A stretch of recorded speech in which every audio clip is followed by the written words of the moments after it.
Hello, this is Chris, and you are listening to the Mantic Universe podcast. This is going to be a mup short, and Mark will be beside himself because we're doing this without any show notes whatsoever. So, Mark, I apologise.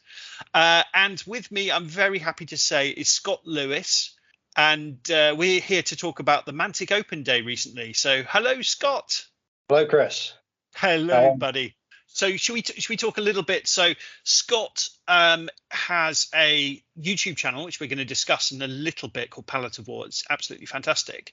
And no pressure, Scott, but if for whatever random reason I was put on the spot and was forced to say, who is the best painter you actually know, I think it might be you, because your painting is amazing. Yeah, it's just the quality of the blending you manage is just absolutely extraordinary. So, I think your advice to me was thin your paints, but I just, it's fantastic. Scott's working on some Rift Forge orcs at the moment, and they're absolutely amazing. And I'm sort of jumping the gun a little bit, Scott. Apologies. So do you want to give a little introduction to yourself? Yeah, I'm Scott. I've got a Instagram, YouTube channels under the name of Pannithor. Do a bit for influencing for Mantic, promoting Kings of War, but I do dabble in Armada and Deadzone, which we're having a push on Deadzone on my channel and my friend's channel. We played a game last week where my Marauders got annihilated, but it was just a list I threw together in 5 minutes on my lunch break at work. But no, I'm actually quite liking Deadzone at the minute. Yeah, you had fun. That's the most important thing, right? And Scott, how long have you been? So, what got you into tabletop games?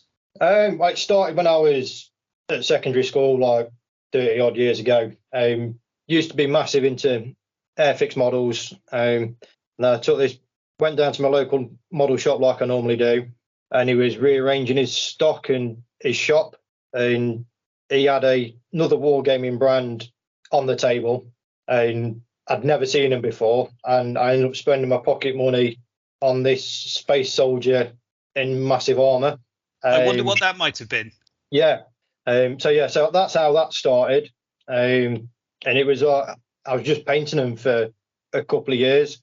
And I got some for my birthday when I was still at school, and my best mate at school, his birthday was on my same day, and I told him what I got, and it turned out that my best mate at school had been playing this game for 5 years before I'd even and not even told me about it, because it wasn't the cool thing back then to tell people at secondary school that you played with toy soldiers. The deep sense of shame. Yeah, to be honest, I was in my 30s by the time I went, no, I like this stuff and I'm doing it and I don't care anymore. It's fine. The sense of shame followed me all through my 20s. I stayed away from it because it was sort of, Yeah, it's for me. It was like literally, it's got to be 8-9 years ago I came back into it now.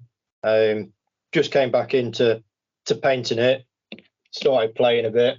With being dyslexic, the rules were a bit challenging with the platform I was playing.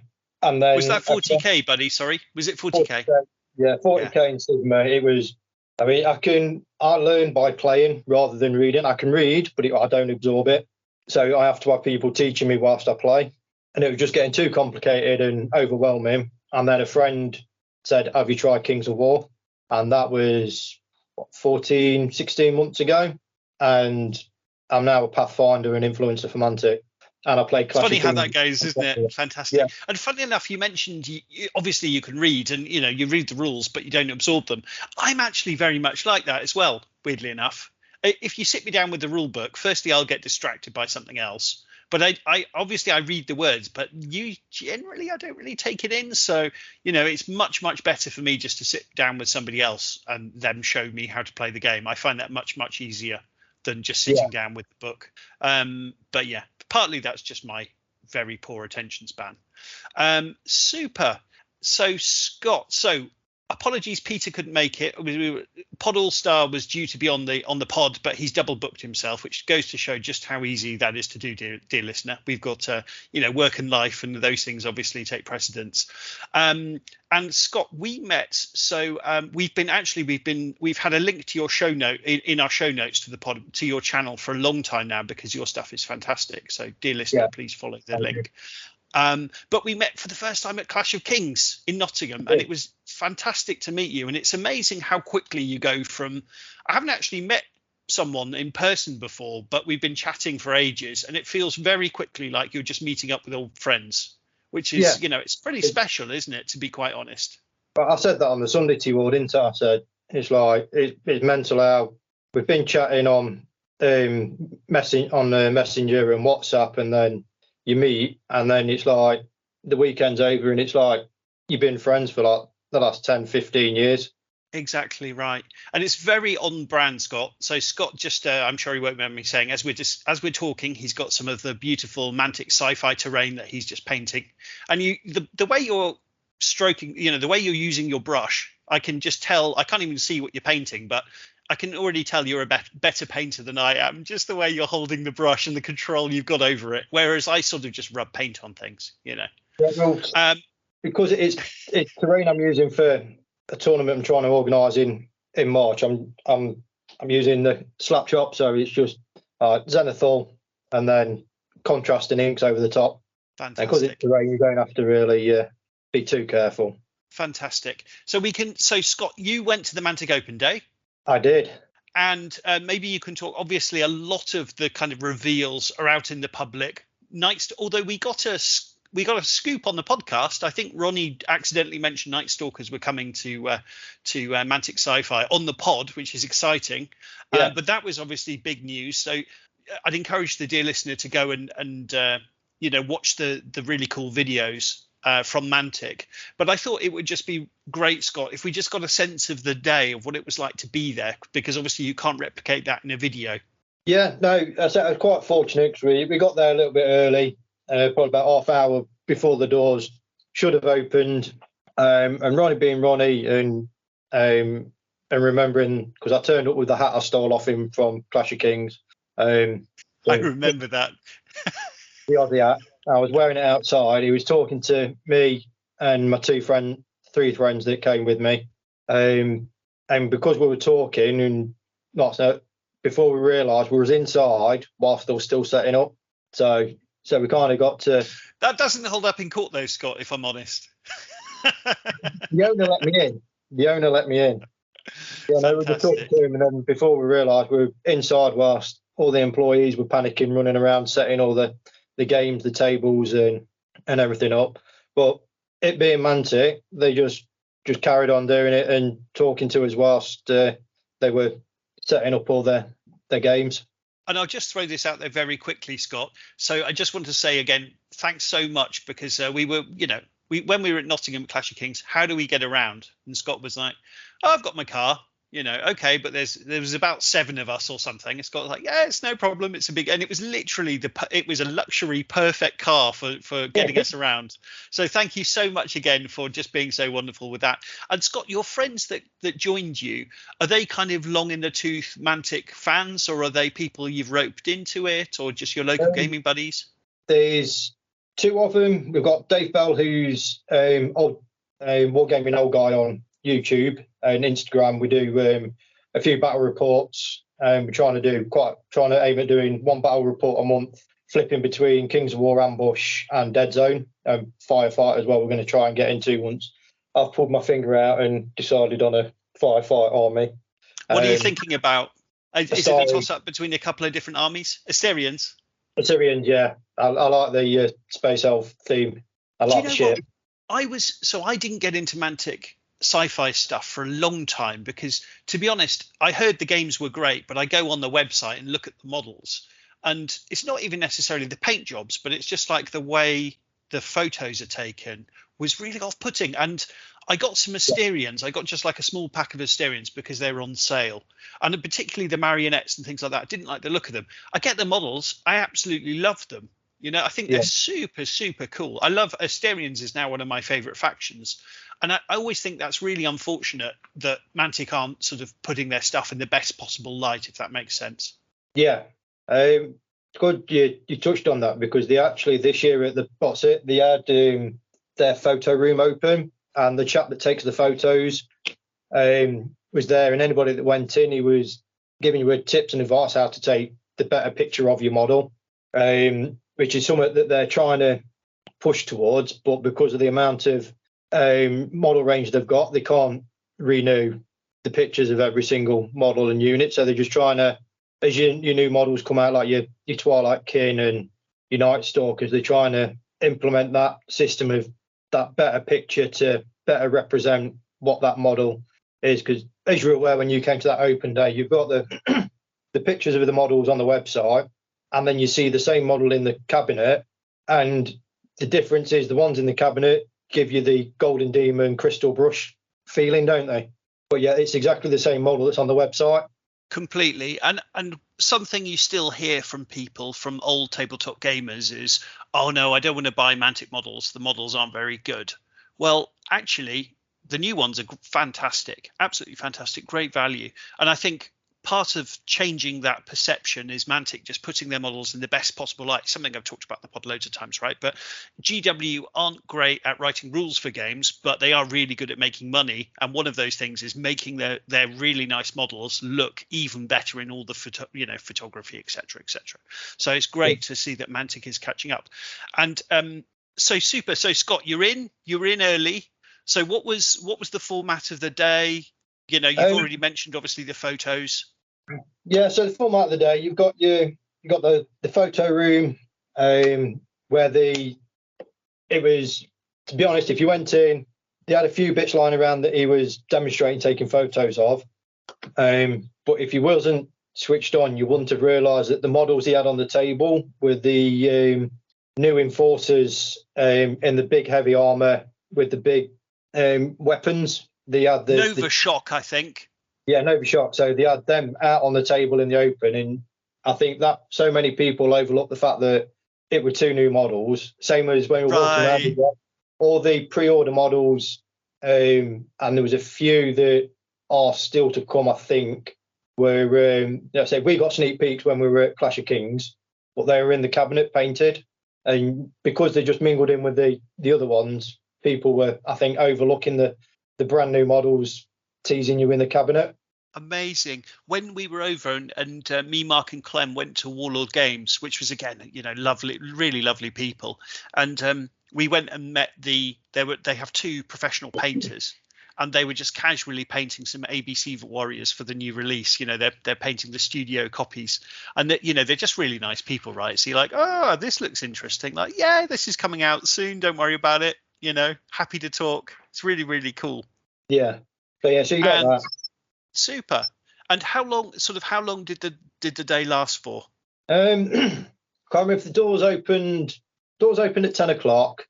And due to the ridiculous weather we'd had last week, normally it runs to about 4 o'clock, but Ronnie was wanting to wind up about 3 o'clock, so people that were travelling had a bit more time to get back home. So it was like 10 till about 3 o'clock, 4 o'clock ish, depending on if people just still hang around talking. And so, if I say there were 4 of us that went total. There's my friend Dave Bell, who's helping me run things at our local hobby store with a new club we're trying to run to get people into Kings of War, Deadzone, Firefight, Armada and stuff. There was another friend, Liam Wetton, he was there, who did the start of our journey to Kings of War from not knowing what the game is, starting ambush with a select few models. So he's been behind the scenes doing stuff with us. And then Dan Reed, the Crystal Brush Best Painted Army winner with his 3 dwarfs. I don't know if you've seen them. Yeah, I have. I've got it in front of me actually as we speak. And actually, that's the one thing I wanted to talk to you about. So Dan Reed took first place. Absolutely stunning army. Yeah. And then, I'm going to struggle with this. So Derek Bienkowski came second with his Northern Alliance. Absolutely beautiful. It's I think it's really hard as well to be successful in a painting competition doing kind of the house theme. Like if you do your Empire of Dust the way everyone else does, it's very difficult to stand out. Whereas Derek has done the house style. It's Northern Alliance. It's obviously lots of snow, lots of blue, but the quality of it is just a lot better than I do with mine. So it's fantastic to see that, the house style doing so well.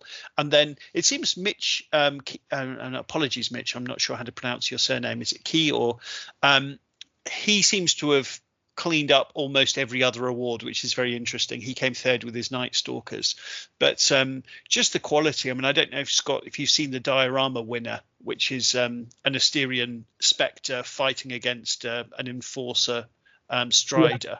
Just the quality, again, like your work, basically, it's just it blows my mind how smooth the blending is on that.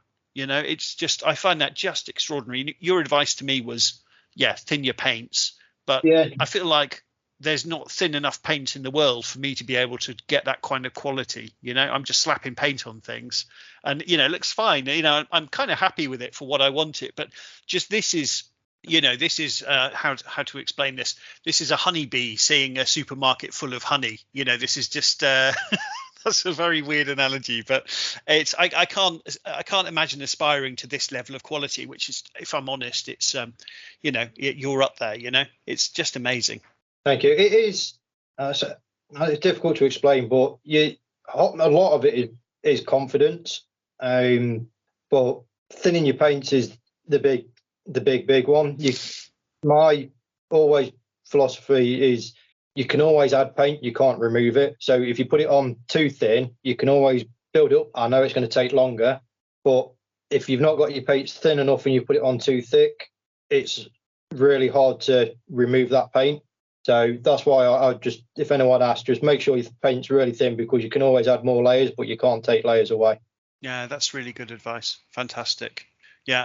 And of course, if your paint's nice and thin, if you make a mistake, it's really no issue. You just put another thin layer of paint on and you're good to go. Yeah, absolutely. Doing stuff like that, just treat it like glazing.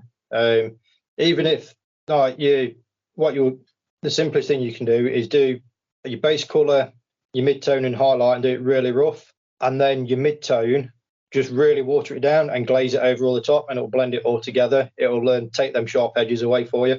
Fantastic. This is Ronnie Renton, and you are listening to the Mantic Universe podcast. I'm Scott, aka Palette of War. Welcome to Mantic Universe podcast, and check out my YouTube and Instagram. And what's the difference between, so if you were painting something to tabletop standard versus, let's say you were entering, a competition, crystal brush or whatever, obviously you're going to spend a lot more time painting the higher paint job, but could you just give us an idea of what the difference is between this looks nice on the tabletop versus, okay, this might win a competition kind of level? Yeah, literally my go-to is if I want to just get army painted that I'm going to play with, and I'm just going to use it at my local club.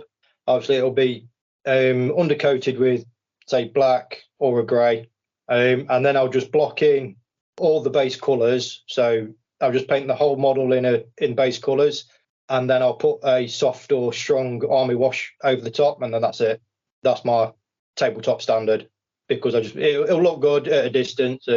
And then if I'm painting my Riftforged Orcs that I'm painting for Clash of Kings, it's then highlighting, layering, feathering, blending. So the difference is, say a Riftforged Orc infantry unit model. If I'm doing it to a tabletop standard, I'd probably get a troop or a regiment done in a day. But if I'm doing it for Clash of Kings, I'd probably only get one or two of them models done in a day, if that. So it's just the level of detail you go into, really. And how much? So it's lots and lots of extra steps, lots and lots of layers. And is there? So when you do the tabletop standard, do you do a quick highlight after you've done a wash? It will depend. If the model's not standing out enough for me, then like armor panels, I'll probably go over and just do a highlight on the very edges. Same with any cloaks, I'll probably just do a quick highlight of the same base colour. So I won't go too much bright. I'll just try and bring it back up to how it was before I put the wash on. Oh, that's a really good tip. I like that. Fantastic. And what's the difference if you're painting a Kings of War army? What's the difference between, if you're painting a troop or a regiment versus a hero? So, for example, your Riftforger looks absolutely stunning. Yeah, different. It's an individual model, so people are going to be looking at it more. So I'd probably do the the base coat, the wash, and then I'd highlight everything up, just because it's an individual model and it's going to stand out more than a troop or a regiment. And then going on to your troops, your regiments, and your hordes, I'd probably do your base coats and wash for the back two lines, and then do the highlighting on the front lines, because your opponent's only going to see the front line highlight that's highlighted, because the rest is covered. So that'll make your units pop out a bit more than anything else. Scott, when you paint something to tabletop standard instead of, as good as you can get it, which is much, much better, is there a part of you that feels, when you see your models on the table, is there a part of you that kind of feels, oh, I could have done that better? Or are you kind of at peace with, this is tabletop standard, I'm just here to have fun, it's good enough? Yeah, it's one of them. Sometimes it's like, you know what, you do it, you play it, and then you're looking at it on the table and you're like, oh, that looks good, but it's got the potential to be a bit better. You've already done the groundwork, so if you want it to be a bit better, you pick that unit up and you spend a day just doing little bits, highlights, just to bring it up that next level. Once you got it to a tabletop standard, there's nothing stopping you 4 months down the line when you're thinking, actually, I want it to stand out a bit more, of having a week on it, just bringing some highlights up. You don't have to go crazy.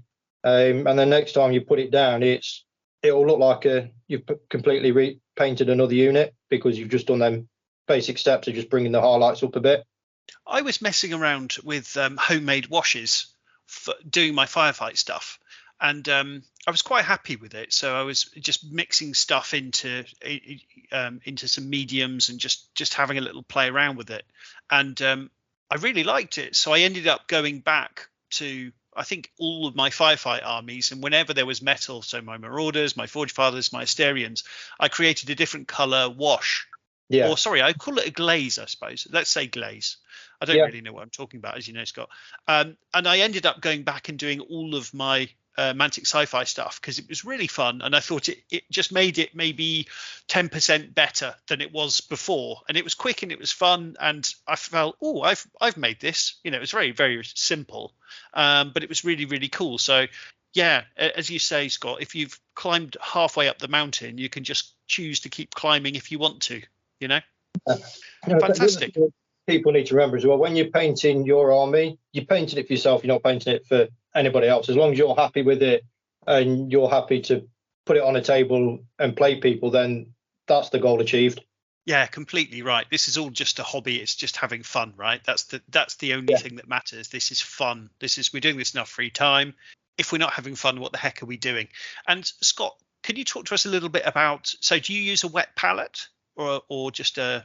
Yeah, I use, I've got a Army Painter wet palette that I use. And when I'm doing a few bits of dry brushing, I've got an old bamboo chopping board that I use as a dry palette for my dry brushing. So yeah, do use a... That's a good point, dear listener. Even I know that. Wet palettes are not good for dry brushing. But another thing, when you do come to dry brush, I'll quickly show you. I know that this is very good for a podcast, but that's my dry brush palette, which is just a bamboo chopping board. And then I have a little sponge in a pot. You literally dip the end of your brush that you're dry brushing with in some water, drop it onto the sponge and press it in with your finger. And before you start, you just want to dab your bristles of your dry brush in, so they're not soaking wet, they're just damp, but not damp enough to leave residue on the back of your hand, and that'll rapidly reduce the chalky effect you get when dry brushing. Oh, that's a great tip. Yeah. Because I've done that many a time where there's too much. I want to dry brush something, and there's either too much paint on the brush to dry brush, or as you say, it's kind of chalky. It's uneven, so you end up with a weird effect that's actually a pain in the bum to then go back and change that if you've done washes, etc. Fantastic. Oh, that's a great tip. And where do you stand on, Scott? Do you get super fancy brushes? Do you get cheap brushes? Do you get somewhere in between? Have you got favorites? Does it depend on what you're doing? So I'm chucking, if I'm using inks, contrast paints and washes, I use cheap brushes because it soaks up into the ferrule and it splits the ends.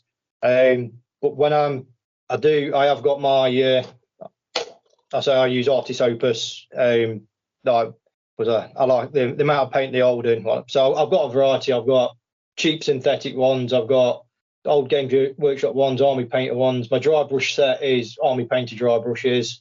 For the past 6 years, I was using makeup brushes as my dry brushes. But yeah, when I'm doing commissions and when I want the extra bit of control, I will use either Rosemary & Co or Artis Opus standard detail brushes. Fantastic, but don't use those super fancy brushes for where you're glooping paint, doing washes, because what you've said there is if the paint gets to the end, so the opposite of the other end of it to the tip, right? I think it's called the ferrule, as you said, right? If you get paint in there, and it dries, it's game over for the brush. Doesn't matter how good the brush is, right? It's you're going to struggle. Yeah, there is tips and techniques to try and bring them back, but it will never be how it was when you first got it. A trick I use for cleaning old knackered brushes and give them a bit more life is hand sanitizer. Is that the alcohol in it or something like? Is it alcohol? Yeah. Fantastic.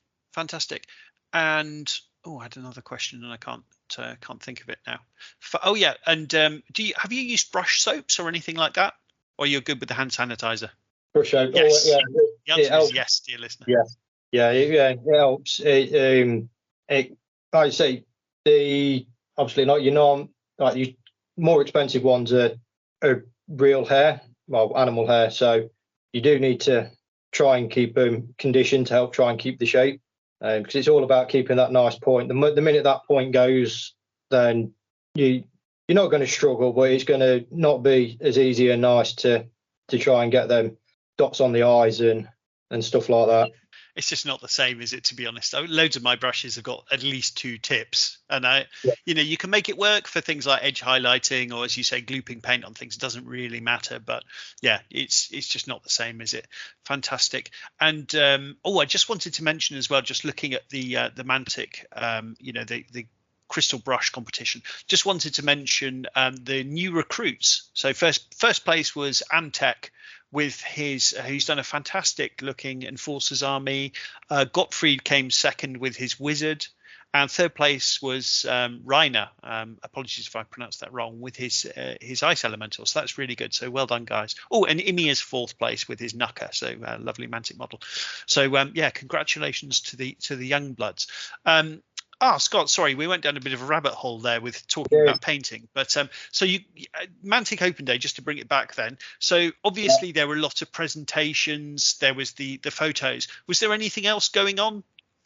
They had all the games set up. So you had your Firefight, Deadzone, Kings of War, and your Ambush. So they were on their gaming tables. Then they had their Umbrella Academy. I think they might have had... I can't think of his name now. Hellboy. I think they had them out. And then they had the dice game, like Hellboy, the superhero one, and the Walking Dead. So they had all the games to feel in demo. And then if you walk around the loop of the building past the canteen, the kitchen, they had 2 tables set up for demoing Warpath, which every time I went to try and get a go, the tables were full for no surprise. They also had the advent calendar set up for people to have a go at the barroom brawl, and then they had a building and painting room set up as well for building terrain and painting models, which you then can take away with you. Amazing. Did you try barroom brawl? Again, every time we went in, there was people queuing, so yeah, it's tricky. They also had a crazy bargain room as well, where they were selling things.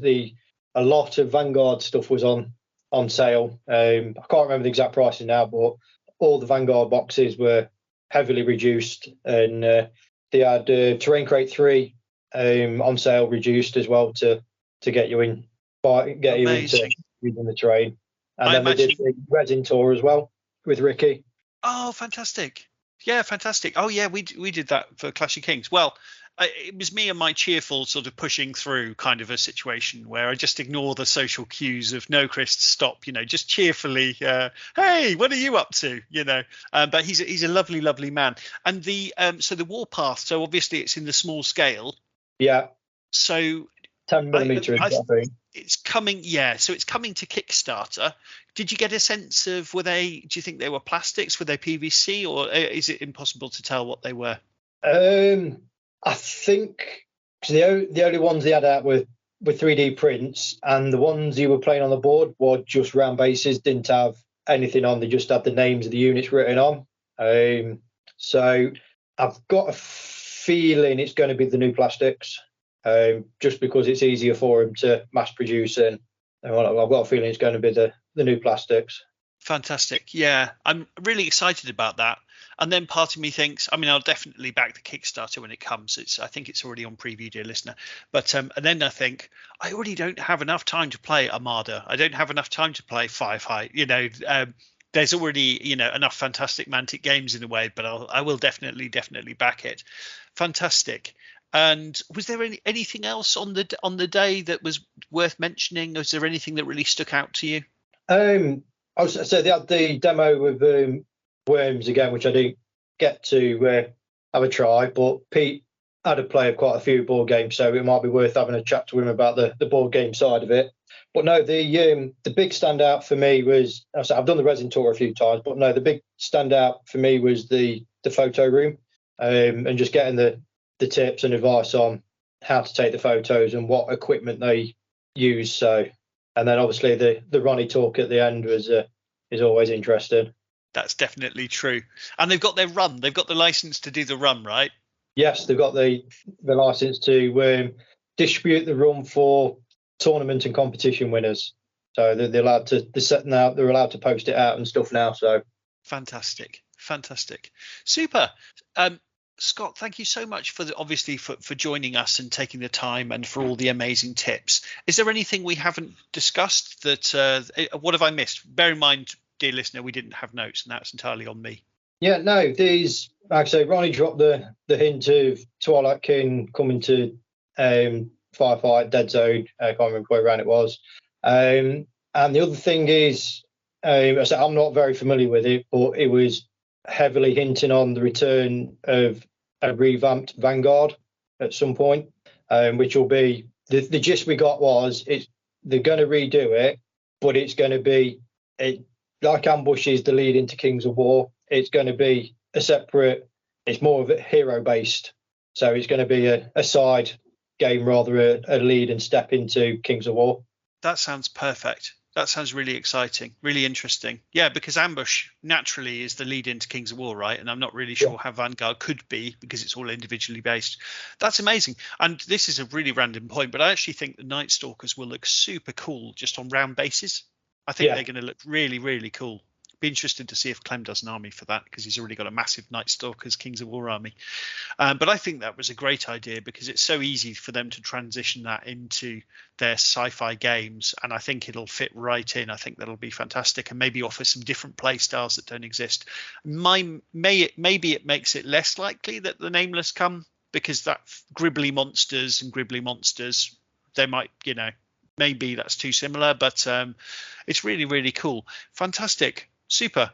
Oh, the other thing as well is he also hinted at possibly looking at something with Dreadball as well.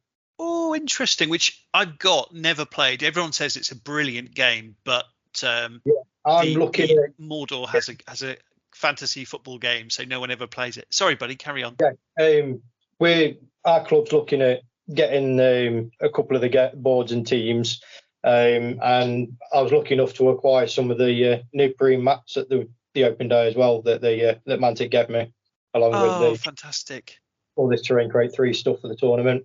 So I'll say thank you. Do you want to give a shout out to your club as well? Yeah, it's in Burton-upon-Trent, in the Midlands. It's called Books and Banter. We're trying to start it up now under the name of Banter and War. So. Wow! So that's a very deliberate step toward Mantic to make it clearer, right? Yeah, I say we're trying to. I'm in the midst at the minute of setting up a Kings of War tournament in March. Can we talk about specifics about that? Yeah. Do you want to give it a shout out now? Yeah. No, I say we've not advertised it yet, so this will be the first time. We're trying to do 4 games in one day. 1995 points. As I say, I've not advertised it yet, and it's almost full already because I've got the likes of Steve Hildrew, Steve Evans, and Chris Walsh, I think, is one of them, and a few other people wanting to come down. So it's filled up quite quickly through Steve Hildrew and Steve Evans. Kings of War royalty, amazing. Yeah, well, my idea was it was more of a thank you to Steve and everybody for running the tournament. So my idea behind it is it's a tournament for tournament organisers, so they can play in a tournament without the stress of running it. That's my idea. That's a really cool idea. That's a really cool idea. So they can actually just go and have fun with their friends and roll some dice. Yeah. Yeah. And fantastic. The fantastic thing about the venue that we're using, it's in the town centre. It's got literally, you walk out the door, you got bus stops, and 5 minutes down the road is a train station. So it's easy accessible. And but yeah, so that should be hopefully mid-November, end of November. I'll be advertising it for the last few slots that are available for the tournament in March. So lots of lovely people are going, plus Steve Hildrew. What more could you possibly want? We've got support from obviously Mantic have supplied me 2 tables worth of mats and terrain, which is what I'm painting up now. I've also had a sponsorship from, I need a shout out to Playmats EU, who are donating 2 mats for the tournament as well, a Poland-based company. And then I've got tabletop upgrades as well, giving some support, which you saw there, measuring sticks and stuff at Clash of Kings in my nice laser cut casing and stuff. And our friend Baron of Dice is also going to donate some bits as well. Funnily enough, I was just about to give you a thanks, Scott, on the pod. Is our relationship with Baron of Dice is 100% down to Scott and his making connections. So thank you ever so much for that, Scott. That was brilliant. Yeah, no, it was my pleasure. Thanks, mate. Super. I think there were some great painting tips there. To be honest, that was fantastic, just for me personally. So, Scott, thanks so much for sharing all of your skills and expertise with. I really appreciate that, and right. I'm sure we'll get you back on the pod very soon if you'll come back. Oh, cool. Fantastic. Thank you so much, buddy. It's been great catching up. Lovely to see you. And you, bud. Cheers, buddy. Cool.